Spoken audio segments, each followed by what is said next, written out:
2 months have passed since the coronavirus put a stop to sporting events. At this point, the college football season is still up in the air. Sports director Nick Canizales spoke with Baylor's head coach Dave Aranda on the progress his team is making so far. Leslie, most coaches around the country usually work 20-hour days and are constantly on the go.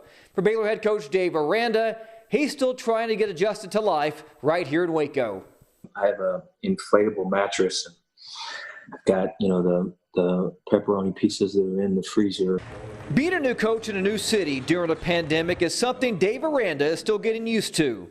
He continues to commute to Baton Rouge every weekend to see his wife and 3 kids, while also squeezing in a little work during the 6.5-hour drive.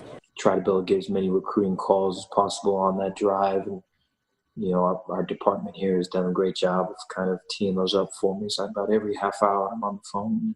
His department consists of pretty much a brand new coaching staff. Aranda also hasn't seen his players since March 6, right before the coronavirus shut down sports altogether. Back at that point, I felt that at some point we'd be back in football, and so we were very heavy into the schematic part of it. The longer it's been, the more we've kind of held that back. I think we've gone through the install period 3 times. So our players during this process have been the install cycle 3 different times.